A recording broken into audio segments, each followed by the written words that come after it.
sus Biblias, sus Biblias en Primera Timoteo capítulo 6. Primera Timoteo capítulo 6, versos 20 y 21. Abre su Biblia, por favor. Primera Timoteo capítulo 6, versos 20 y 21. El día de hoy, si Dios permite, vamos a concluir nuestra exposición de la primera carta del apóstol Pablo a la iglesia, a Timoteo, perdón. Primera Timoteo capítulo 6, versos 20 y 21. Dice así la Sagrada Escritura: Timoteo, guarda lo que se te ha encomendado y evita las palabrerías vacías y profanas y las objeciones de lo que falsamente se llama ciencia, la cual, profesándola algunos, se han desviado de la fe.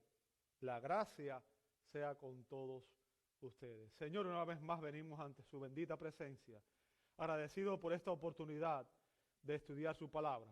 Y rogamos, Señor, que el Espíritu Santo sea el Maestro que abra nuestros ojos espirituales y nos permita entender las maravillas de su ley. Lo pedimos en el nombre de Jesús y damos gracias. Amén, amén. Pueden tomar sus asientos, hermanos. Muchas gracias a todos. ¿Por qué la iglesia moderna ha aceptado conductas que la Biblia condena como pecaminosas? ¿Por qué muchas iglesias hoy están aceptando, están aprobando conductas que la Biblia claramente condena como pecaminosas? ¿Sabe? En 1984, la Iglesia Metodista Unida prohibió a los homosexuales declarados convertirse en ministros ordenados y prohibió también oficiar bodas entre personas del mismo sexo. Pero el pasado día 1 de mayo, en una votación de 692 a 51 votos, los líderes de esta denominación aprobaron varias reglas sin debate. Y ellos decidieron comenzar a ordenar a personas homosexuales al ministerio y también permitir que sus ministros oficien bodas entre personas homosexuales. Y la pregunta entonces es, ¿qué cambió? ¿Qué cambió? ¿Acaso no tenemos la misma Biblia? ¿Cómo es posible que una conducta que la iglesia ha reconocido por años que la Biblia claramente condena como pecado, hoy la estén aprobando? ¿Qué cambió? ¿Acaso la Escritura? Es evidente que el liderazgo de esta y otras denominaciones e iglesias están reinterpretando las Sagradas Escrituras para dar cabida a conductas que son claramente condenadas como pecaminosas en la Biblia. Ahora, como ministros del Evangelio, debemos entender que tenemos el sagrado deber de luchar por la verdad. Y en el pasaje que Pablo escribió en esta preciosa epístola, el apóstol da 3 instrucciones referentes al manejo de la verdad. 3 instrucciones referentes al manejo de la verdad. Es lo que vamos a ver en estos versos, ¿verdad? Ahora, ¿cuáles son esas instrucciones? Bueno, en estos versos vamos a aprender lo que debemos guardar en el verso 20, la primera parte, lo que debemos evitar en el verso 20, la segunda parte, y lo que debemos saber en el verso 21. Vamos a empezar con lo que debemos guardar en el verso 20. Fíjense, Pablo comienza diciendo, oh Timoteo, ¿ok? En el griego ahí obviamente hay una expresión que en algunas traducciones no está. Dice, oh Timoteo, o sea, Pablo utiliza aquí una interjección para hacer un llamado personal y emotivo a su hijo en la fe, ¿ok? Pablo va a hablar de una manera íntima y personal, y este es un llamado especial a su amado hijo en la fe, ¿ok? Es como dijera, oh, hijo mío, una expresión íntima y personal. Y Pablo utiliza aquí su nombre con un propósito. El nombre Timoteo viene de dos palabras griegas, timán, que significa honrar, y deos, que significa Dios. Por tanto, el nombre Timoteo literalmente significa el que honra a Dios. Es un nombre precioso, ¿verdad? El que honra a Dios. Y lo que Pablo va a hacer aquí en estas últimas dos versos, que es la clausura de la carta, con esto va a terminar, es un llamado a Timoteo a ser fiel en honrar a Dios. Este es una apelación, un llamado a Timoteo a ser fiel en honrar a Dios. Y déjame decirte, este llamado no solamente a Timoteo, este llamado es a todo creyente, a ti y a mí. Estos versos finales son un llamado a que honremos a Dios. Ahora la pregunta es, ¿cómo nosotros podemos honrar a Dios? ¿Cómo nosotros debemos honrar a Dios? ¿Ok? Fíjense lo que dice Pablo a continuación. Timoteo, guarda lo que se te ha encomendado. Guarda lo que se te ha encomendado. ¿Sabe? El término guardar ahí, en griego, en pasajes como Hechos 12:4 o Hechos 23:35 o 28:16, se traduce como custodiar. Custodiar. Significa proteger, velar, guardar, cuidar. Y era un término que se usaba para guardar objetos de gran valor en lugares seguros. Bien. Guardar cosas valiosas en lugares seguros. Recuerden, en el mundo antiguo no existían cajas de seguridad. Bien. No existían cajas de seguridad. Y cuando una persona iba a hacer un viaje y no tenía con quién dejar ciertas cosas, buscaba obviamente a alguien conocido en quien podía confiar para dejarle sus posesiones más valiosas, para que las guardara en su nombre, ¿verdad? Ahora, a partir de ese momento en que una persona depositaba a algo o le daba una posesión valiosa a otra persona para que la guardara, era responsabilidad de esa persona mantenerla segura. ¿Ok? Y es importante que tengamos todo esto en nuestras mentes, porque detrás de esto hay una implicación práctica para nosotros.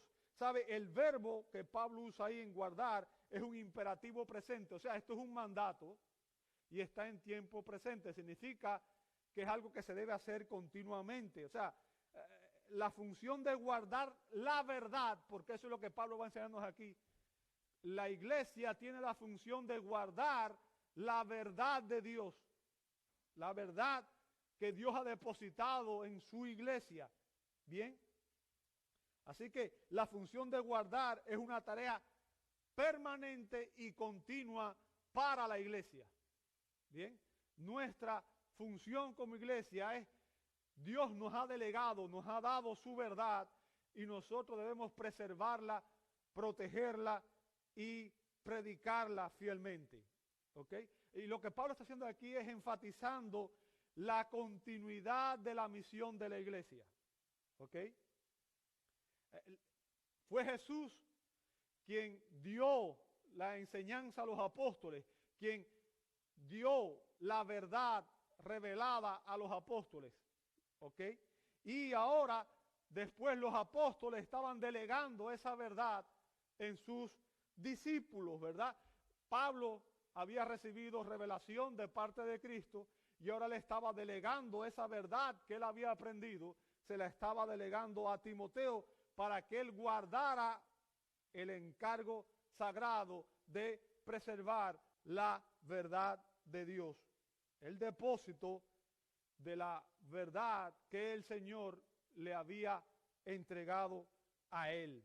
Fíjense, la expresión que se te ha encomendado ahí, aunque en español es todo eso, que se te ha encomendado, en griego es una sola palabra, ¿ok? Y es un término legal, ¿ok? Es un término legal. y su significado técnico es depositar. Cuando usted va a un banco, usted tiene algún dinero, a veces usted va al banco a depositar el dinero, ¿verdad? Va a hacer un depósito, confiar, y tiene una implicación legal de dejar una posesión valiosa al cuidado de otro. Y lo que está diciendo es que Dios ha dado un depósito de la verdad, ha dado una fuente de verdad valiosa y la está confiando a su pueblo, ¿verdad? Ahora, ese depósito viene con sanciones estrictas por malversación. ¿Qué significa? Cuando se daba un depósito, era obligación de la persona que recibía ese depósito para guardarlo, el preservarlo y evitar usarlo de una manera apropiada porque no era de él, ¿ok? Y es algo que tenemos que tener con sumo cuidado aquí. Ahora, hablando de este depósito que debemos guardar, Pablo dice en 2 Timoteo 1:14, 2 Timoteo 1:14, dice Pablo, guarda mediante el Espíritu Santo que habita en nosotros, note lo que dice a continuación, el tesoro que te ha sido encomendado. ¿Sabe? Otra traducción pudiera ser el buen depósito, pero la traducción de el tesoro me encanta. Bien, fíjense, Timoteo había recibido un tesoro. Ahora, y quizás usted no lo sepa, pero usted tiene un tesoro. Quizás te diga, yo no tengo ni donde caerme muerto, ¿cierto? Bueno, pues tiene un tesoro, aunque usted no se haya dado cuenta, pero tiene un tesoro. Bien, ¿cuál es ese tesoro? ¿Cuál es el tesoro que usted tiene? Bueno, déjeme decirle, las enseñanzas apostólicas, la revelación divina, que como dice Philip Graham, llegó a ser conocida como la regla de la fe o el canon de la verdad. ¿Dónde encontramos el canon de la verdad? ¿Dónde podemos encontrar usted y yo la verdad en un tiempo como este donde la gente pregunta qué es verdad y nadie sabe lo que es verdad? La gente no sabe ni lo que es una mujer ya. ¿Dónde encontramos la verdad? ¿Ok? Bueno, Jesús dijo, Juan 17:17, santifícalos en la verdad. Tu palabra es verdad. La Biblia es la palabra de Dios. Y toda ella es genuina, verdadera, inerrante, infalible, suficiente. Bien. El doctor John MacArthur dice que la Biblia que usted y yo tenemos en nuestras manos es la cosa más sagrada que tus manos jamás tocarán en este mundo.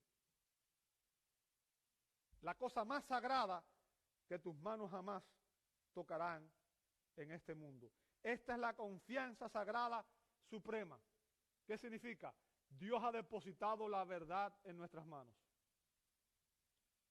Nos las ha dado con un propósito, que nosotros la preservemos, la proclamemos y la protejamos.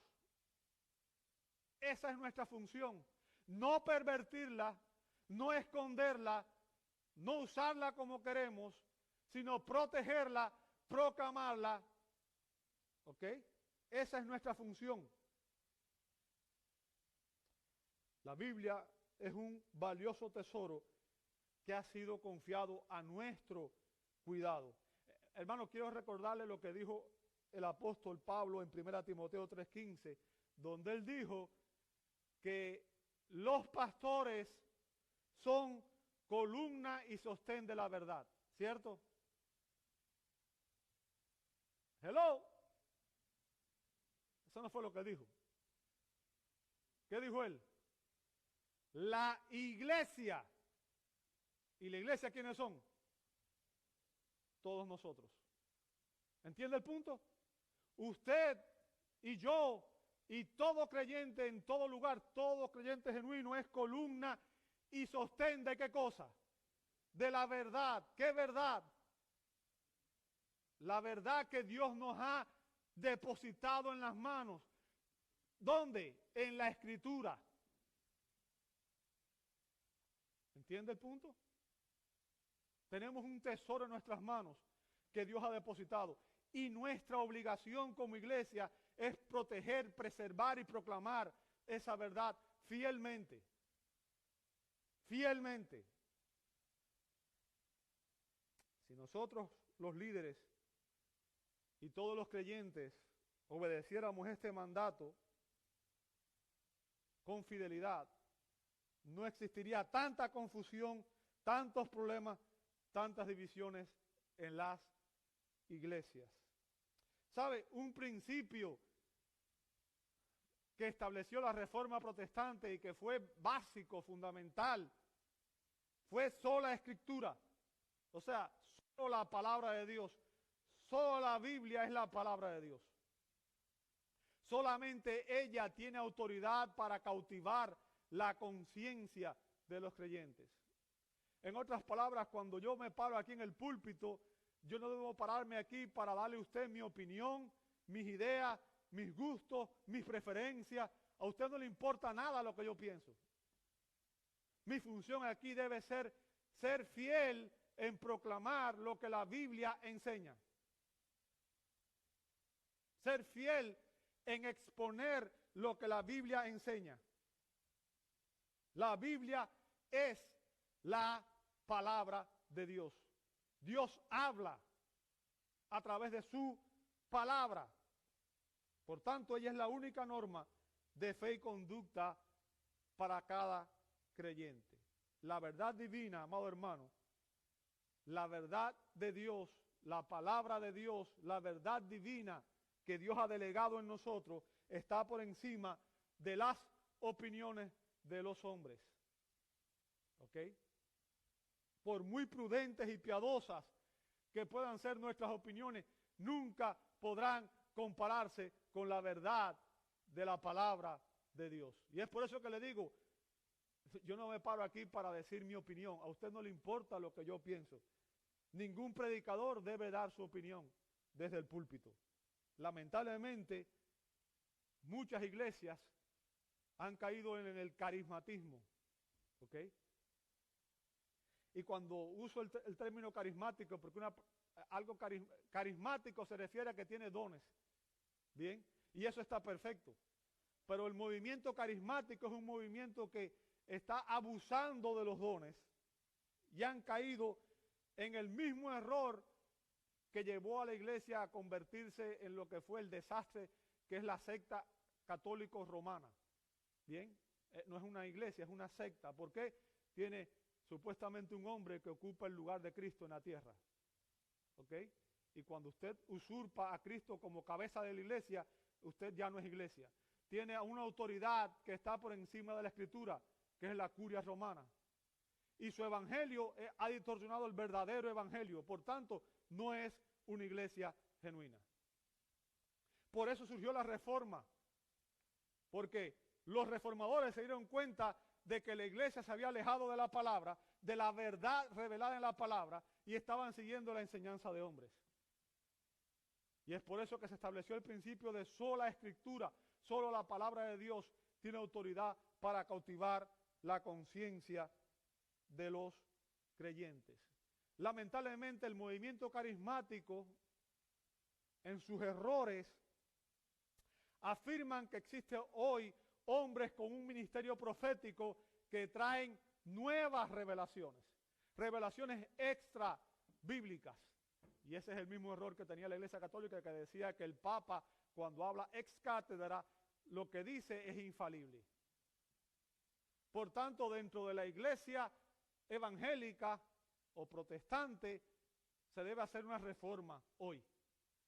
Porque lamentablemente desde muchos púlpitos no se está predicando la palabra de Dios. Déjame decirte algo, ten mucho cuidado con todos aquellos que afirman dar nuevas revelaciones. Ten mucho cuidado. Aquellos que no se limitan a lo que Dios enseña en su palabra. ¿Ok? ¿Sabe? Eso constituye un ataque a la autoridad de la Escritura y específicamente a la doctrina de la suficiencia de la Escritura. Están diciendo que la Biblia no es suficiente y que hace falta algo más para completarla. ¿Ok? Implica que la revelación, que la verdad que Dios nos ha dado no es suficiente y que hace falta añadir algo más, cosas que no se encuentran en nuestras Biblias. Y eso es un ataque a la doctrina de la suficiencia de la Escritura. Otro gran error que cometen la mayoría de los predicadores carismáticos es que ellos interpretan la Biblia de una manera alegórica. ¿Qué significa eso? Ellos le ponen el significado que ellos quieran, ¿verdad? Le ponen a las palabras el significado que a ellos les convenga. O sea, en lugar de hacer una exégesis y permitir que el texto sea el que enseñe la verdad revelada de Dios, ellos hacen una eisegesis. ¿Qué significa? Ellos ponen sus ideas, sus conceptos, sus pensamientos y lo imponen a la enseñanza de la Escritura. Ahora, el punto que quiero que usted entienda, amado hermano, es que Pablo declara aquí que nuestra misión como iglesia es hacer una sola cosa: preservar la verdad de Dios revelada. O sea, nosotros como iglesia no tenemos que hacer nueva teología. ¿Sabe? Desde el siglo pasado que surgió la iglesia pentecostal con su enseñanza de que hay nuevas revelaciones, hay nueva teología, nuevas ideas en cuanto a Dios. Nuestra misión no es hacer nueva teología, sino guardar, custodiar y exponer el depósito de la fe apostólica que ha sido revelado en la Escritura sin cambios.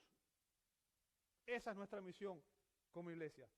Amados, nuestra fe es una fe histórica. ¿Entiende eso? ¿Qué significa?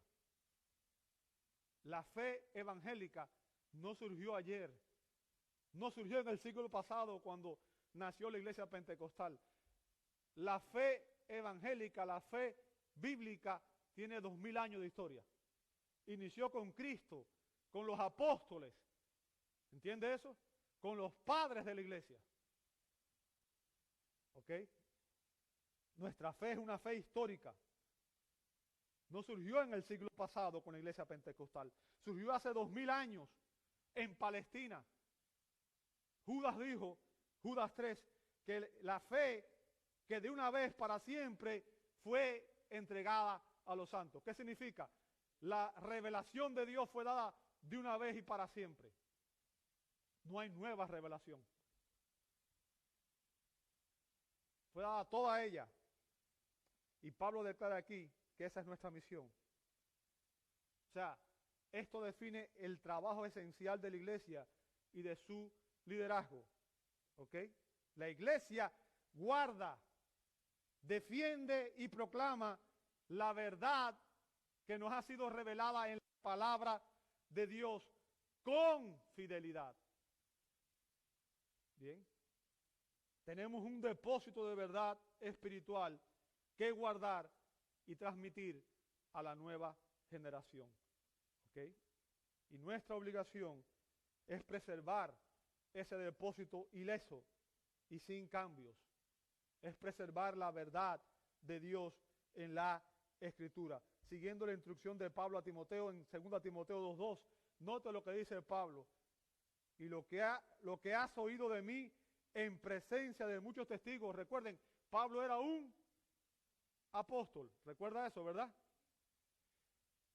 Pablo le dice a Timoteo, los que has oído de mí en presencia de muchos testigos, eso encarga o confía a hombres fieles. O sea, Pablo discipuló a Timoteo. Y ahora le dice a Timoteo, ¿sabes? Busca hombres fieles a los cuales tú le deposites esa verdad. Yo deposité en ti esta verdad que Dios me reveló. Ahora tú la recibiste. Ahora tú te encargas de buscar hombres fieles y depositar esa verdad en ellos para que a su vez ellos depositen la verdad en otras personas. ¿Ok? Pablo había recibido el encargo de guardar, de preservar y proclamar la verdad divina directamente del Señor Jesús. Y ahora a él le confía el depósito de esa verdad a Timoteo, su joven discípulo.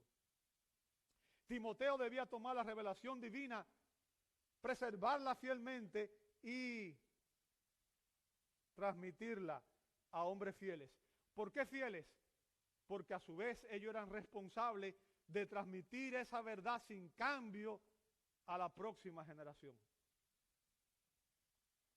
¿Sabe? Ese proceso es el que nosotros llamamos hoy discipulado. Yo aprendo la verdad, yo transmito la verdad. Y todo cristiano debe ser un discipulador. Si usted ve cuando Jesús dio la gran comisión en Mateo 28, 19, Él dijo, vayan y hagan ¿qué cosa? ¿A quién le dio ese mandato? A sus discípulos, a la iglesia, a todo creyente. Nuestra misión es hacer discípulos de Jesucristo. Y después dijo, ¿cómo se hacen discípulos?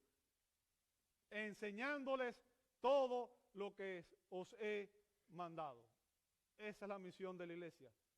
Ir, predicar el evangelio y discipular a las personas. ¿Ok? Hermanos, seamos fieles en guardar, en custodiar el depósito de la verdad y transmitirlo a la próxima generación. No diluyamos, no cambiemos este mensaje. Y es por amor, porque solo la palabra de Dios tiene el poder para salvar vidas. ¿Entendamos eso? Cuando nosotros pervertimos la Escritura, estamos pervirtiendo el tesoro más valioso que tiene la humanidad. Porque el Evangelio es poder de Dios para salvación a todo aquel que cree. Y Pablo dijo a los Gálatas, cuando empezaron a cambiar el Evangelio, le dijo, si alguno predica un Evangelio diferente, sea anatema. ¿Sabe lo que significa eso? Sea maldito. Pervertir lo que la Escritura dice es el pecado más terrible que puede cometer cualquier líder. Por eso la Escritura nos advierte, dice, no os hagáis maestros muchos de vosotros, sabiendo que recibirán mayor condenación.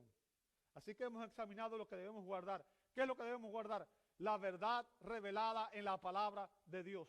Debemos ser fiel a la verdad. Bien, ahora vamos a analizar lo que debemos evitar. Verso 20, dice Pablo, la segunda parte del verso 20, y evita las palabrerías vacías y profanas y las objeciones de lo que falsamente se llama ciencia.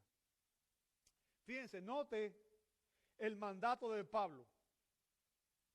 Hay ciertas cosas que tanto Timoteo como todo creyente debe evitar.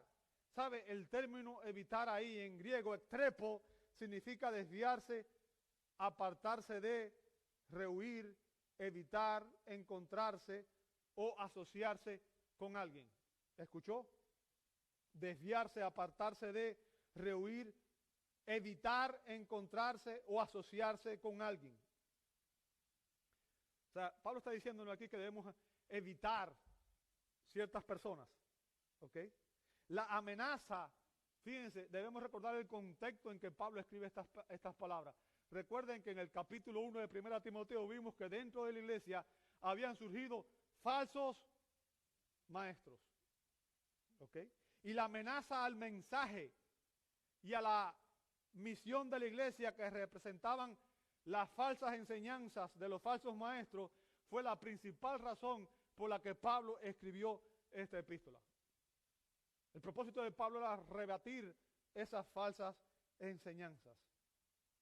Ahora, esa condición, ese peligro está presente hoy.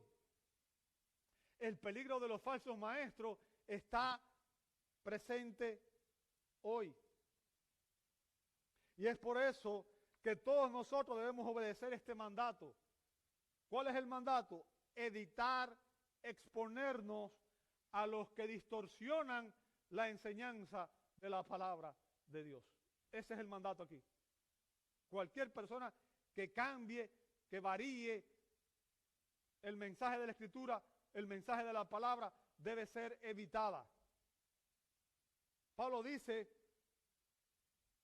que las enseñanzas de los falsos maestros, fíjense cómo las llama, son en primer lugar vacías,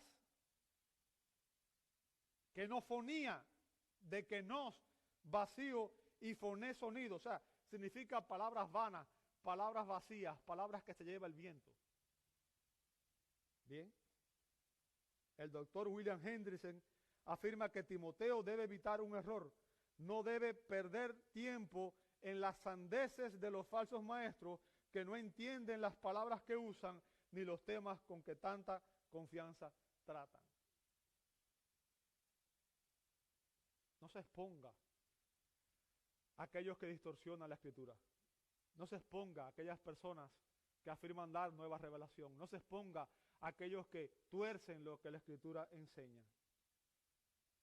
No se exponga a aquellos que no predican lo que el texto bíblico enseña. Aquellos que exponen sus propias ideas, sus propias preferencias, sus propias opiniones. A eso no debemos exponernos. A eso debemos evitarlo, dice Pablo. ¿Por qué? ¿Sabe por qué? Porque aunque parezcan muy bonitas y parezcan personas, ¿sabe? Es increíble. Habla muy lindo, pero ¿sabe lo que dice Pablo a continuación? Note cómo describe sus enseñanzas Pablo. Dice que sus enseñanzas son profanas.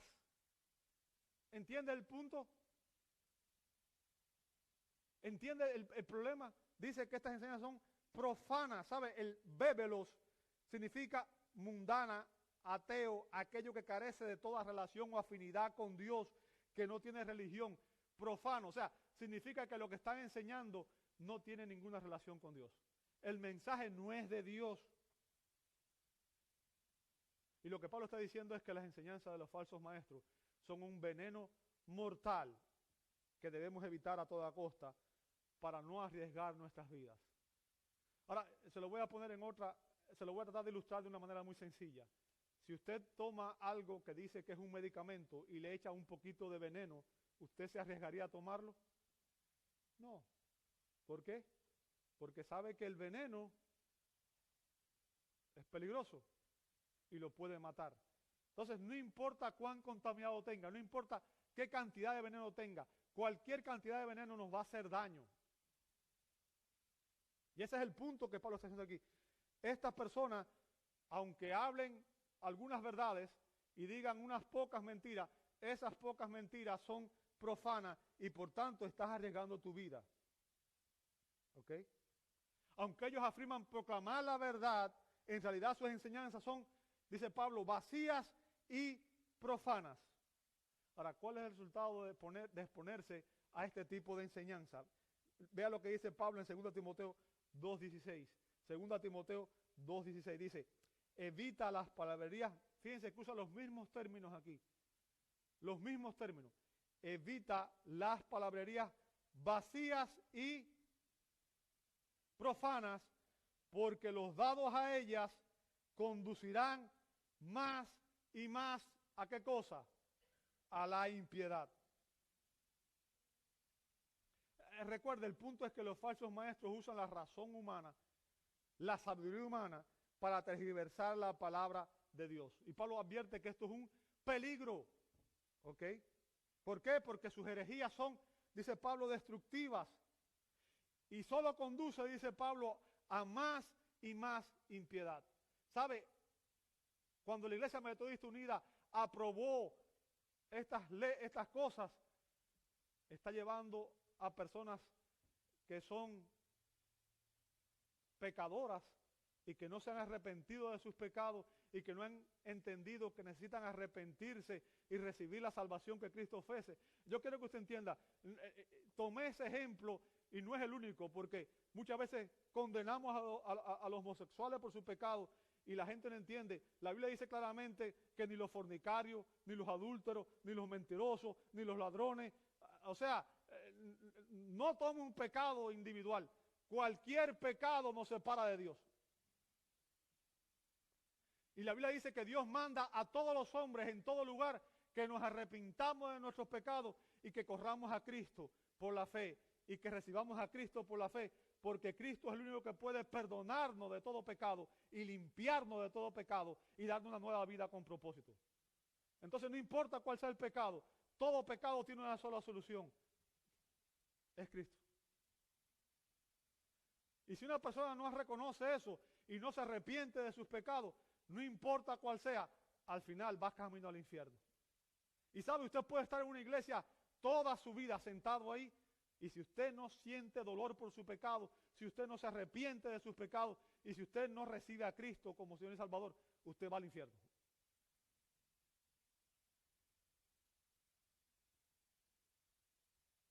Si el pecado y usted son amigos, Dios y usted son enemigos. Si usted no está batallando con el pecado todos los días de su vida, usted está muerto espiritualmente y usted no sabe lo que es el pecado. Porque Dios aborrece el pecado.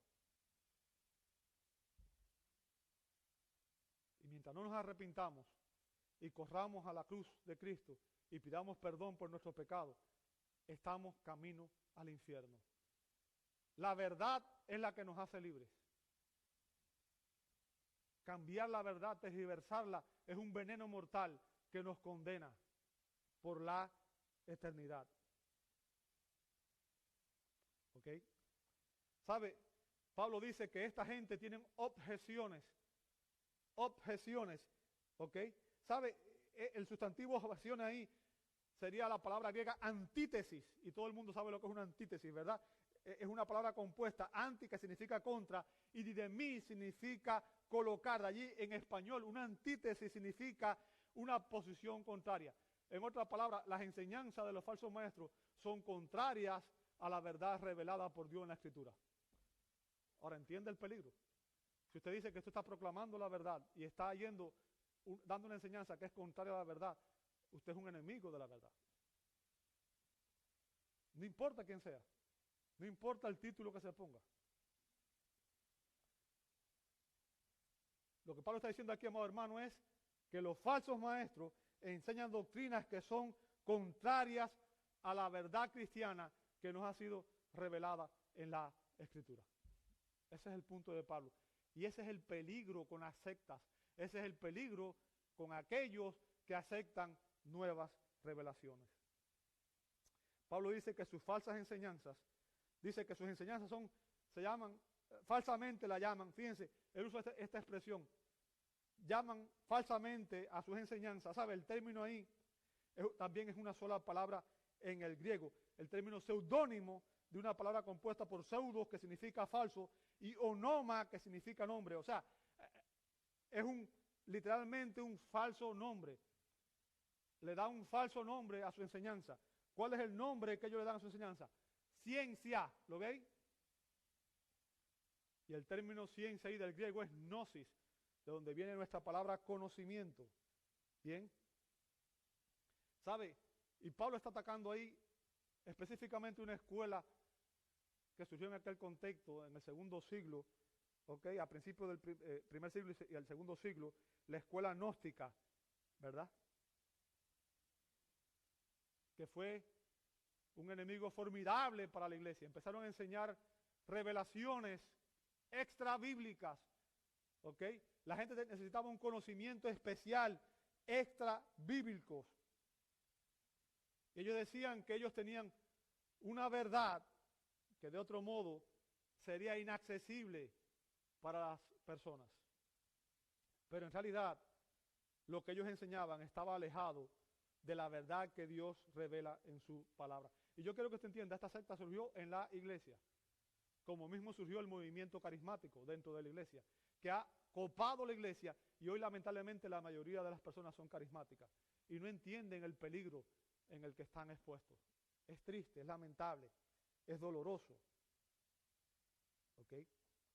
Timoteo, dice Pablo, debe evitar sus argumentos porque constituyen un ataque a las Escrituras. ¿Sabe? Hablando de sus enseñanzas, Pablo dijo en 2 Timoteo 17, o sea, hablando de las enseñanzas de los falsos maestros y de todos aquellos que pervierten la palabra de Dios, note lo que dice Pablo en 2 Timoteo 2:17. 2 Timoteo 2:17.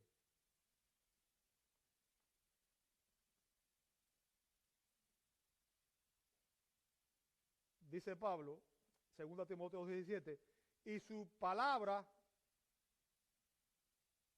se extenderá como ¿qué? Como gangrena. ¿Sabe que la gangrena es una enfermedad mortal? Si no se Hoy tiene cura, ¿verdad? Hoy te pueden amputar una parte y te pueden poner un tratamiento. Pero también la palabra que está ahí se puede traducir como cáncer. Y ambas son enfermedades mortales. A nadie le gusta tener una gangrena, ni tener cáncer. Y Pablo dice que hay enseñanzas que son como gangrena o como cáncer. En vez de traer sanidad, lo que trae es una enfermedad mortal acoplado a ella. ¿Ok? Los falsos maestros de Éfeso estaban perturbando a Timoteo y a la iglesia de Éfeso con sus enseñanzas que constituían un ataque a la verdad revelada por Dios en su palabra. Así que Pablo le advierte que evite perder su tiempo involucrándose en discusiones vanas con estas personas. Porque, ¿sabe? Pablo enseñó en 1 Corintios capítulo 1 y capítulo 2 que la sabiduría del mundo, amado hermano, la sabiduría del mundo es necedad ante Dios. ¿Qué significa? No importa cuán sabio pueda ser un hombre, nunca podrá comparar su sabiduría a la sabiduría de Dios. ¿Sabe? Y si Dios dice que algo es pecado, no importa que yo diga que no lo es. Si Dios dice que es pecado, hermano. Porque al final la verdad es Dios. ¿Entiende eso? Dios es la fuente de verdad. Él es la verdad, no nosotros. La Biblia es la verdad, no soy yo. No es mi palabra. ¿Ok?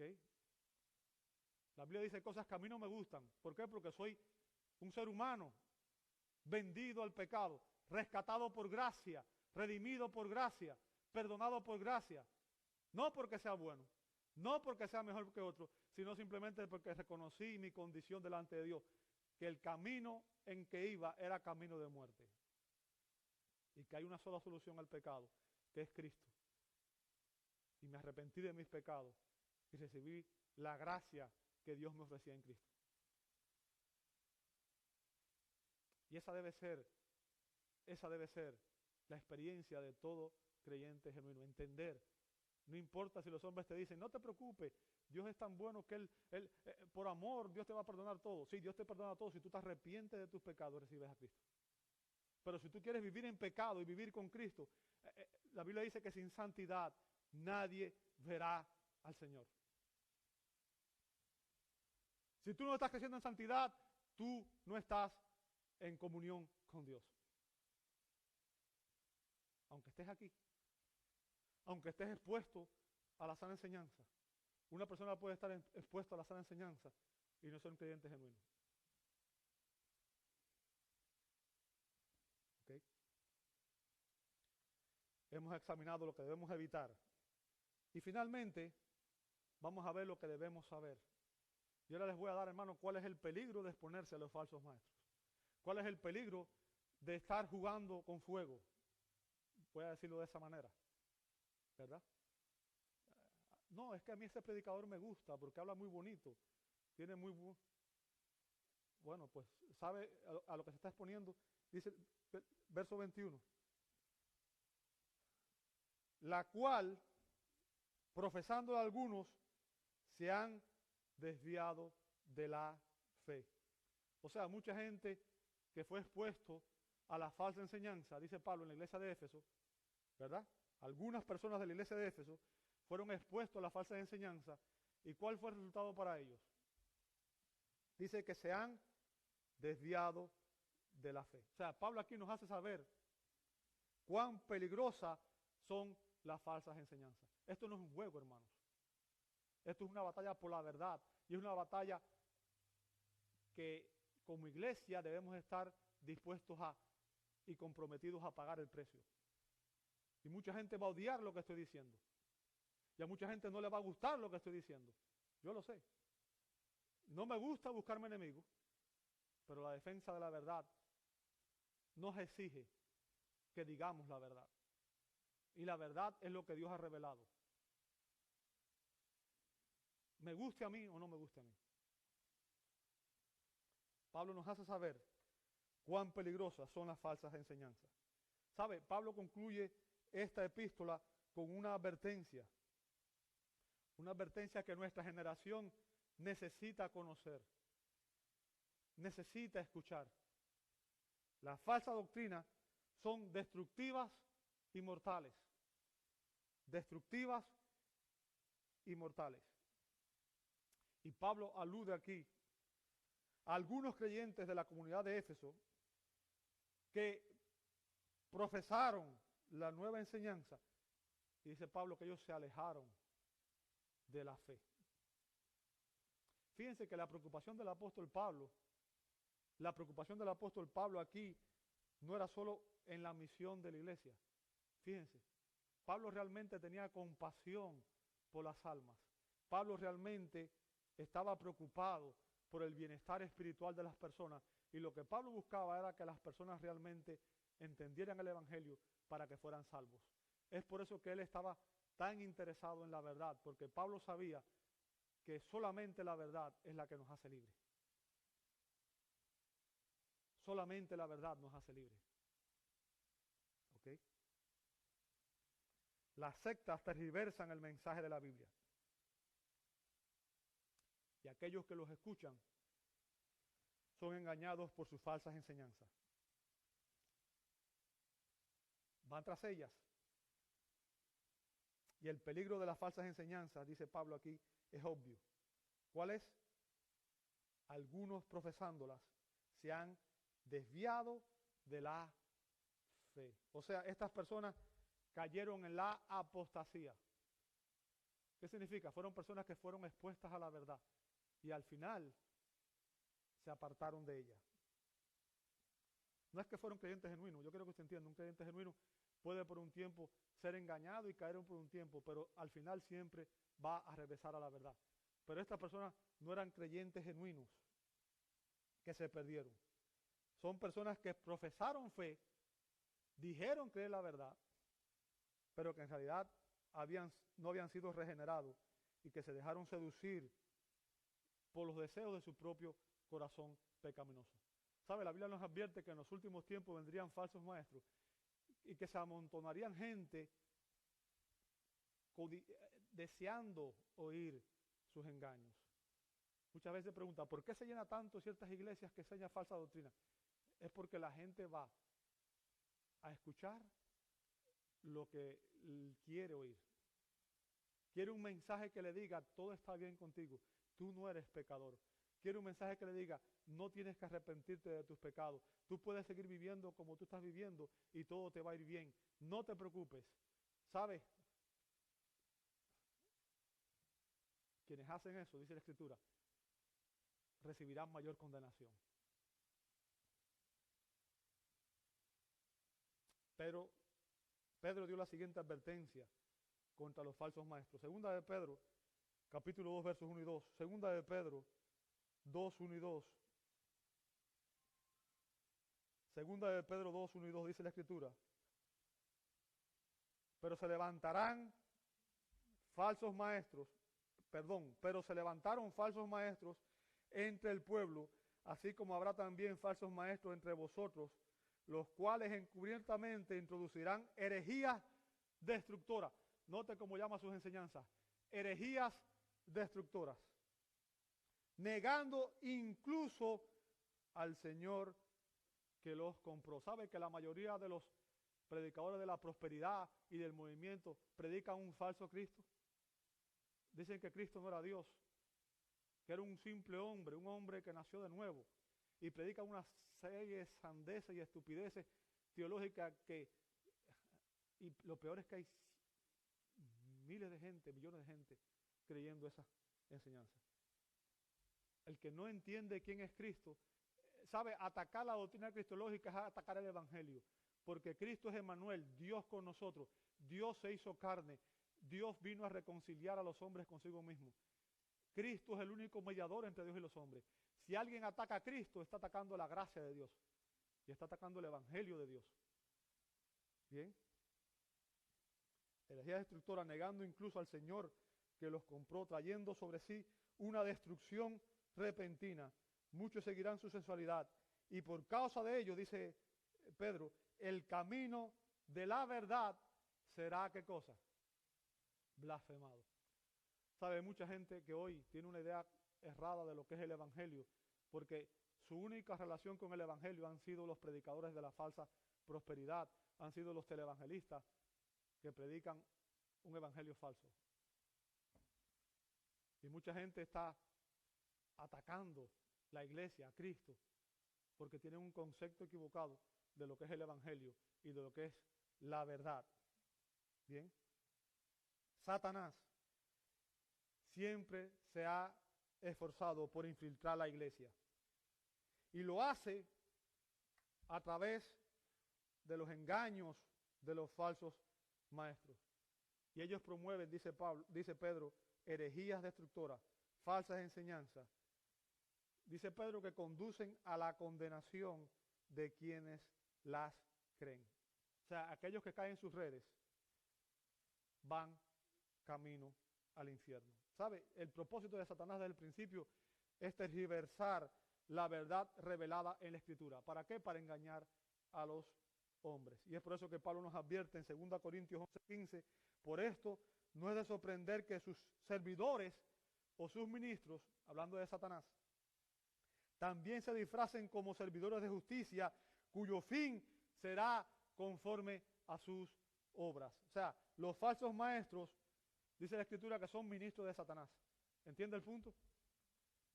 Quien pervierte la verdad de la Escritura es un ministro de Satanás, que se hace pasar por un mensajero de la verdad. ¿Sabe? No puede haber nada más malvado. No puede haber nada más malvado que alguien que afirma defender y proclamar la verdad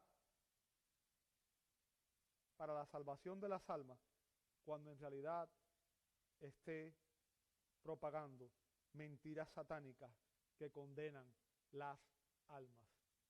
Nada puede ser más diabólico y más perverso que darle a una persona un frasco diciendo que es un medicamento que va a curar una enfermedad mortal, cuando en realidad es un veneno que le va a dar muerte.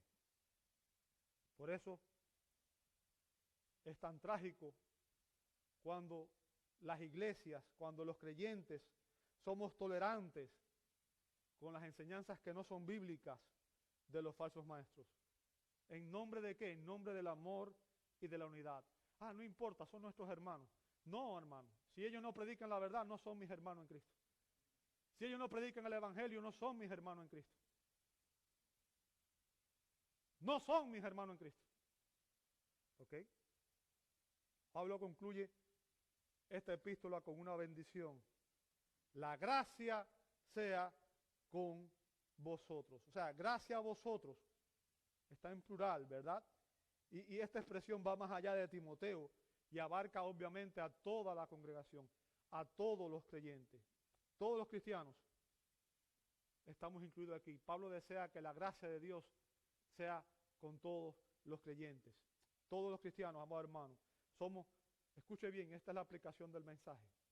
Todos los creyentes, usted y yo, somos responsables de preservar y transmitir a la próxima generación el valioso tesoro de la verdad que Dios nos ha revelado en su palabra. Usted y yo somos los guardianes de ese tesoro. Y nuestra misión, nuestro deber es preservarlo, protegerlo y proclamarlo fielmente para que nuestros hijos, nuestros nietos también puedan ser expuestos a la verdad y ellos también puedan recibir la salvación que Dios nos ofrece en Cristo. Te invito a orar. Señor, damos gracias. Gracias porque tu palabra es muy clara. Gracias, Señor, porque tú nos has dado el depósito de la verdad en tu palabra.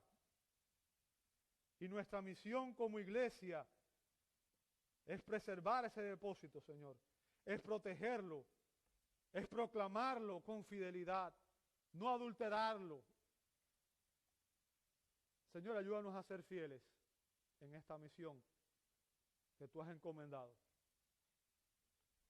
Ayúdanos a ser valientes y a estar dispuestos a pagar el precio que tendremos que pagar.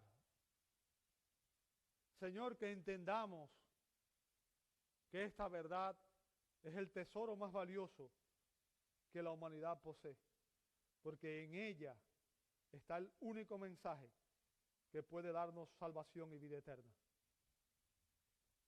Ayúdanos a contender por ella con fidelidad. Y ayúdanos a ser fieles, Señor. A ser fieles al manejar tu palabra. Perdona, Señor, si en algún momento hemos ofendido tu nombre al hablar o decir algo que no te trajo gloria. Ayúdanos, Señor, para que podamos realmente ser hombres y mujeres que proclamen tu palabra con fidelidad, con gracia, pero también con valor y con precisión. Lo pedimos en el nombre santo de Jesús. Amén y amén.